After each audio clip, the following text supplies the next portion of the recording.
மகா சிவராத்திரி என்பது புராண சிறப்பும் ஆன்மீக ஆழமும் கொண்ட திருநாளாக மட்டுமல்லாமல், மனிதன் தனது உள்ளார்ந்த சக்தியை உணர்ந்து ஆன்மீக உயர்வை அடையும் புனித நாளாகவும் கருதப்படுகிறது.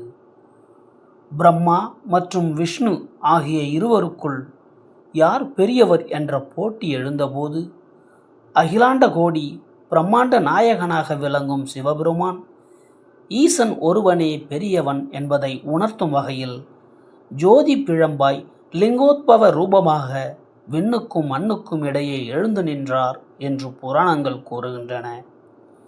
இந்த தெய்வீக நிகழ்வு நடைபெற்ற நாளே மகா சிவராத்திரி என போற்றப்படுகிறது. இவ்வளவு சிறப்பு வாய்ந்த மகா சிவராத்திரி நாளையொட்டி ரஜினி ரசிகர் ஒருவர் தான் கட்டி வழிபட்டு வரும் ரஜினி கோவிலில் ரஜினி சிலைக்கு சிறப்பு அபிஷேக ஆராதனை செய்த நிகழ்வு பலராலும் ஆச்சரியமாக பார்க்கப்படுகிறது. மதுரை திருமங்கலம் பகுதியைச் சேர்ந்தவர் கார்த்திக்.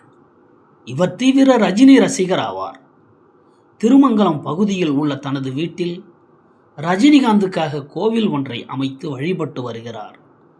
இவரது ரஜினி கோவிலில் கருங்கல்லால் ஆன 2 ரஜினி சிலைகள் உள்ளன.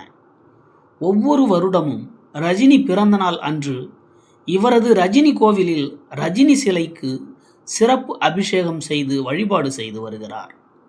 இந்த நிலையில் மகா சிவராத்திரி நாளை முன்னிட்டு ஸ்ரீ ரஜினிகாந்த் கோவிலில் ரஜினிகாந்த் சிலைக்கு சிறப்பு அபிஷேகம் செய்யப்பட்டு வழிபாடு நடத்தப்பட்டது.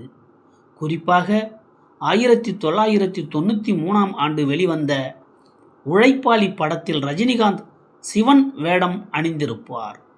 அந்த படத்திற்கு பால் அபிஷேகம், தயிர் அபிஷேகம், இளநீர், பன்னீர், சந்தனம் உள்ளிட்ட அபிஷேகங்கள் நடத்தப்பட்டு சிவ கைலாய வாத்தியங்கள் முழங்க 501 வடை மாலைகள் சாத்தப்பட்டு சிறப்பு தீபாராதனைகள் காட்டப்பட்டது. நாக கிரீடம் சாத்தப்பட்ட உற்சவர் ரஜினி சிலைக்கு சிவராத்திரி சிறப்பு பூஜைகள் மற்றும் ஆராதனைகள் நடத்தப்பட்டது. ரஜினிகாந்த் கோவில் முழுவதும் அவரது புகைப்படங்கள் அலங்கரிக்கப்பட்டு மகா சிவராத்திரி வழிபாடு செய்து சிறப்பு அபிஷேகங்கள் செய்யப்பட்டு ஆராதனைகள் காண்பிக்கப்பட்டது.